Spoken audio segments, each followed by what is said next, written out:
Iraq, the final verdict. It was Blair's botched war from beginning to end. The Chilcot report is a devastating critique of the decision to invade. It says the war was not justified. It was waged on a false premise, and the case for it was overblown. The UK chose to join the invasion of Iraq before the peaceful options for disarmament had been exhausted. Military action at that time was not a last resort. Also, how our troops were underprepared and ill-equipped. From Blair, defiance, I didn't lie, I would do the same again, but also remorse. I express more sorrow, regret, and apology than you may ever know or can believe. But some of the families of those who died turn on the former Prime Minister. There is one terrorist in this world that the world needs to be aware of, and his name's Tony Blair, the world's worst terrorist. I'm live in Westminster tonight on Tony Blair's Day of Reckoning on the Iraq War. And one other big story tonight. Wales! Wales! Wales! Wales! On the verge of history as Wales go for glory in tonight's semi-final.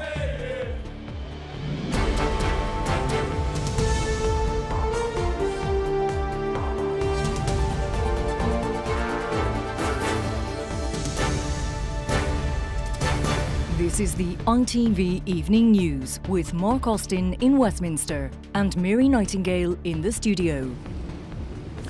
Good evening from Westminster. On the day, a report 7 years in the making lays bare Tony Blair's controversial and costly decision to take Britain to war in Iraq. Sir John Chilcot delivered his verdict, and it is damning.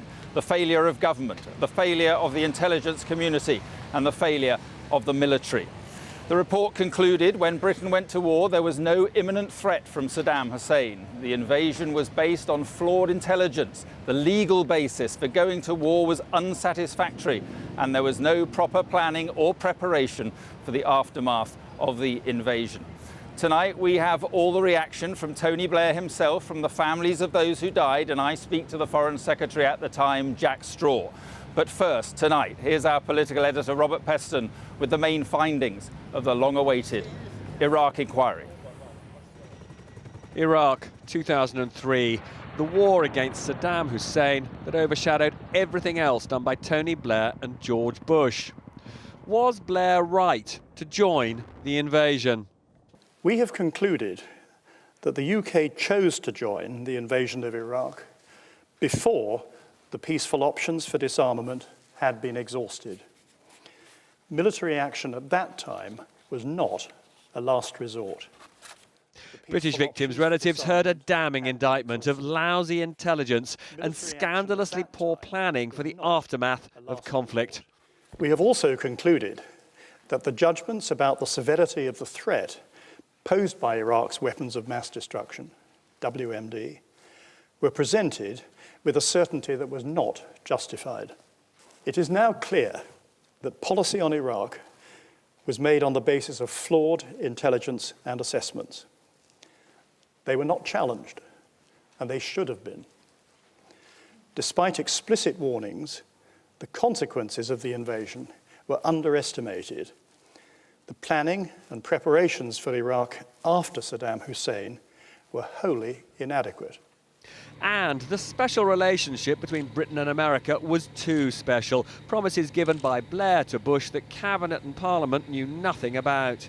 On July the 28th, Mr. Blair wrote to President Bush with an assurance that he would be with him whatever. To evict Saddam Hussein. But in Blair's and Bush's haste, they degraded the United Nations. In the absence of a majority in support of military action, we consider that the UK was, in fact, undermining the Security Council's authority.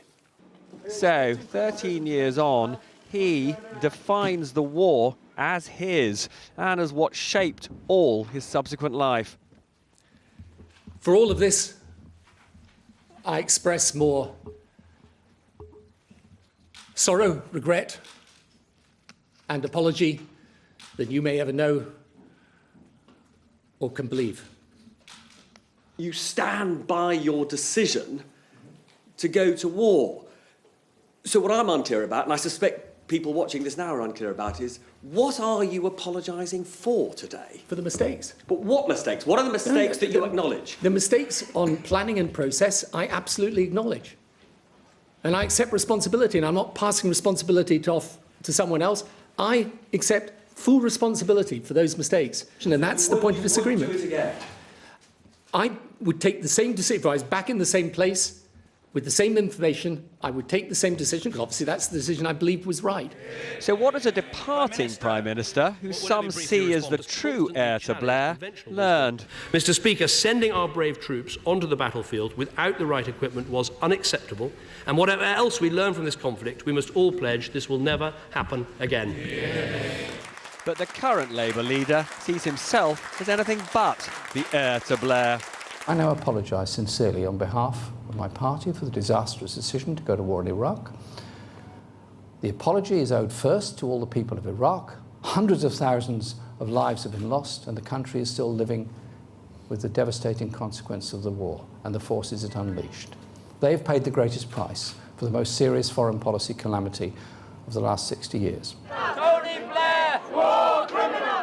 So was the war legal? Well, Chilcot said he couldn't say, only an international court could rule on that. But he did say that the circumstances in which it was decided military action was legal were far from satisfactory. Robert Peston, ITV News. So for 2.5 hours today, Tony Blair faced the media in a lengthy and impassioned justification for taking Britain to war. He maintained he had done the right thing, and he insisted Iraq and the world was a better place because of it. Our international affairs editor, Raghi Omar, takes a closer look now at Tony Blair's defence. On Tuesday night, I gave the order for British forces to take part in military action in Iraq. He launched the war, and more than anyone, he campaigned for it and was the face of it. The threat is real, and if we don't deal with it, then the consequences of our weakness will haunt future generations. It became the war which haunted his legacy. 15 years on, Tony Blair came to address the damning criticisms of him and his role in the Iraq war. I can look not just the families of this country, but the nation in the eye and say, I did not mislead this country. I made the decision in good faith on the information I had at the time, and I believe that it is better that we took that decision. I acknowledge all the problems that came with that decision. I acknowledge the mistakes and accept responsibility for them. Yes, he defended the decisions he made, but he also accepted that the intelligence for war was flawed and he didn't prepare for the bloody aftermath of the invasion. The intelligence assessments made at the time of going to war turned out to be wrong. The aftermath turned out to be more hostile, protracted and bloody than ever we imagined. One of the most damning comments of the report was that he did not give diplomacy a chance and undermined the Security Council. Now, the inquiry finds that going to war without a majority of the UN Security Council in agreement undermined the authority of the UN. The reality is that we, Britain, had continually tried to act with the authority of the UN. Some of those who served in his cabinet at the time of the war disagree with that. Tony Blair was convinced the right thing to do was to go with Bush to war. He sincerely believed that, but he told all sorts of untruths and half-truths and deceived people to get us there. He sincerely thought it was all right to deceive us. I mean, that's the truth of the matter. 7 years of detailed inquiry has finally delivered its verdict on Tony Blair's role in Iraq, and it is scathing. Raghi Omar, ITV News. Well, many of the families of British military personnel who died in Iraq are still angry with Mr. Blair. Today, one described him as the world's worst terrorist. And following the release of today's report, they're considering whether to take legal action against him. Our correspondent, Martin Geisler, heard the family's reaction. After the agony of bereavement and the torture of a 7-year wait, this was their day. The military families who lost loved ones in the Iraq war had feared Sir John Chilcot would deliver a whitewash. They were pleasantly surprised. They spoke with passion, relieved and vindicated at last, but their anger is still raw. I've gone back to that time when I learned that my brother had been killed. And there is one terrorist in this world that the world needs to be aware of, and his name is Tony Blair, the world's worst terrorist. Not to hide behind politics. This afternoon, they joined us to watch him speak. It makes your stomach churn. But they weren't consoled by his regrets or his apologies. Rose Gentle's son Gordon was killed by a roadside bomb in Basra 12 years ago. She absolutely rejects Mr. Blair's conviction that his death was not in vain. I detest him, man. I detest him. Because when I look at him, to me it was him that put the roadside bomb inside Gordon and killed him for sending Gordon there. You think he killed your son? I did. After it's come out today, and I've always said it, yeah. 179 British servicemen and women lost their lives in Iraq. Their families have been speaking for them and fighting for them ever since. The publication of today's report represents a massive milestone in their battle for justice. But it's not the end. Lawyers will look through all of this, but do you want to see Tony Blair in a court? Ultimately, that is the objective of all the families here. Whether we will ever achieve that objective, well, that's uncertain, but that is the overall objective that would be some sort of recompense for what happened. Over the years, these families have seen precious little in the way of comfort. At last, they feel the establishment has listened. The truth is on their side. Martin Geisler, ITV News, Westminster. So the lack of military preparations that left so many troops fatally exposed was also heavily criticised today. The report said the proper kit was not provided and the Ministry of Defence was slow to react, and British forces were humiliated by having to exchange prisoners to stop attacks on them. Our political correspondent Carl Dinnan reports on the military failings. The British military went into Iraq underprepared and under-resourced and left under a cloud, without having achieved their objectives. Chilcot finds the military had little time to prepare. The cabinet never even discussed the military options. A hastily drawn-up plan to invade Iraq from the south led to fatal mishaps. I think you can see from the fact that of the first 20 deaths in the Iraq War, 19 of them were from blue-on-blue and accidents, that the preparedness was not as good as it could have been.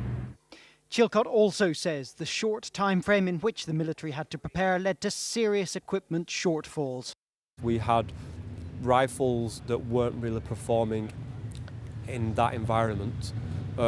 We were short of water, we were short of resources, and I just think the government was a little bit naive about what they were actually sending us into, to be honest. I think they expected to go there and beyond by Christmas.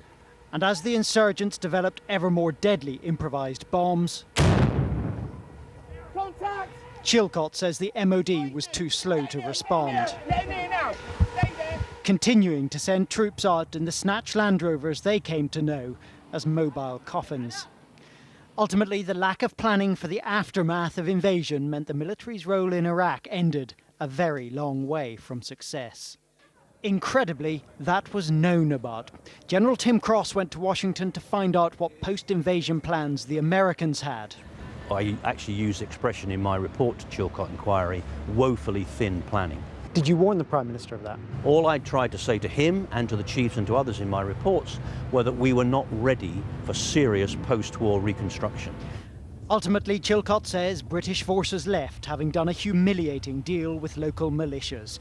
And 179 personnel did not come home at all. Carl Dinnan, ITV News, Westminster.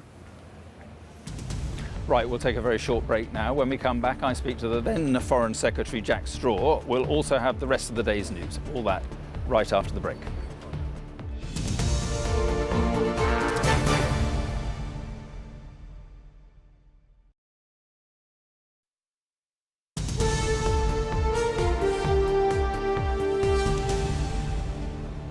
Welcome back to Westminster. On the day the Iraq inquiry has condemned Britain's decision to go to war, its conduct and the lack of planning for the aftermath. Someone who played a key role in Tony Blair's government at the time was Jack Straw. Today I spoke to the then Foreign Secretary about the decision to invade. I asked first whether he had the deaths of 179 British troops and tens of thousands of Iraqi civilians on his conscience this evening.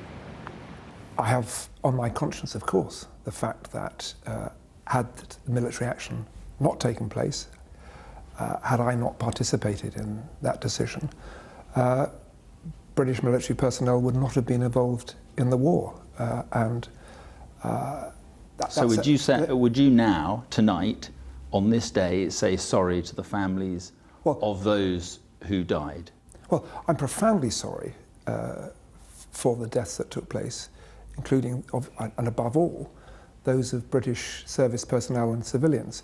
What, however, is important... Are you sorry for the decision to go to war? I'm just coming to that. What I'm not going to back away from is my judgment at the time on the basis of the best available evidence. Why can't you just say that it was a mistake, we got it wrong, it was my responsibility, and I am sorry? If we had known then what we subsequently learned, there would have been no possibility of British military action. It would have been both unlawful and impossible.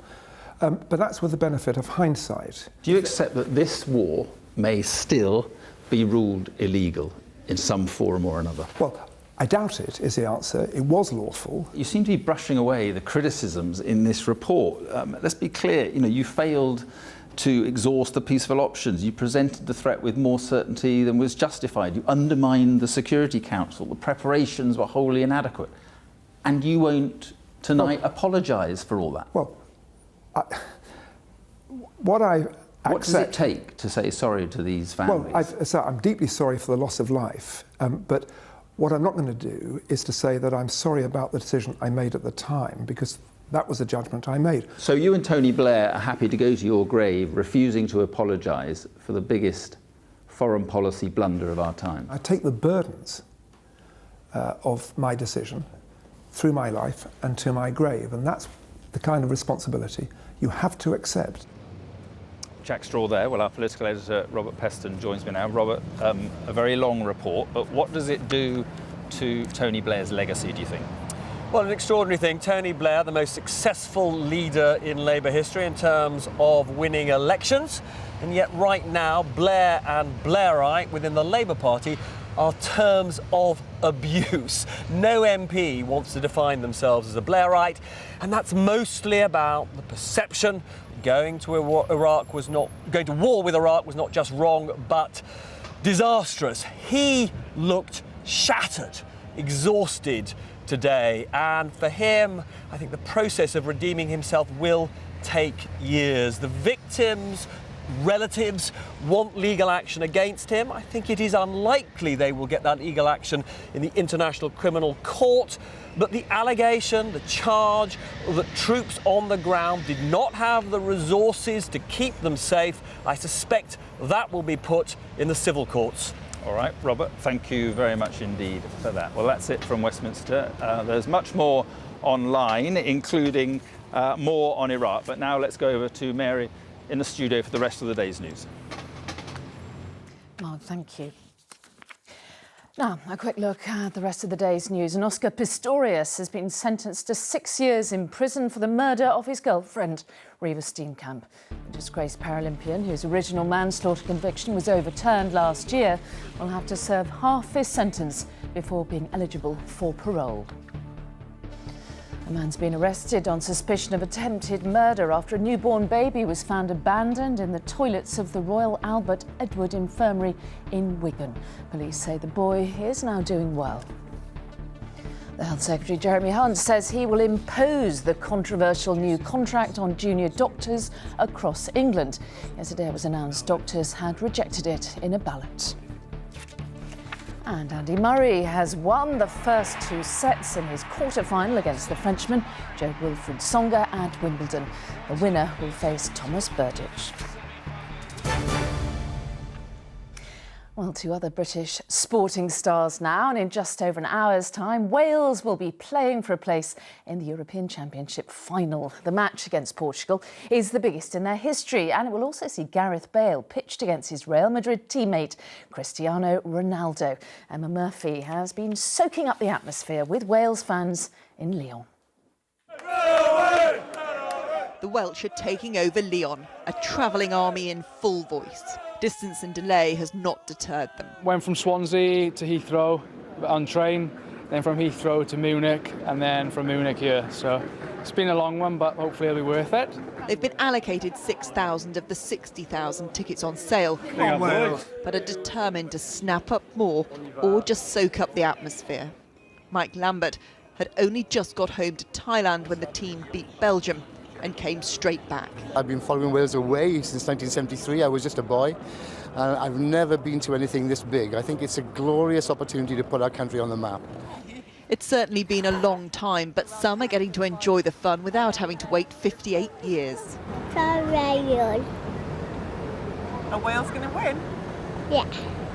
Well, it's so exciting. It's such a momentous day for us, and for the little ones to be able to come and experience it with us, it's brilliant. At the other end of the scale, retirements have been planned around this tournament. I retired 3 days before this championship after 41 years in the NHS, and my God, what a great start to my retirement. Couldn't have been better. What a start indeed, and what a message from the Welsh. Emma Murphy, ITV News, Lyon. And our sports editor, Steve Scott, joins us from the stadium now. Steve, I've just got one question for you. Can they do it?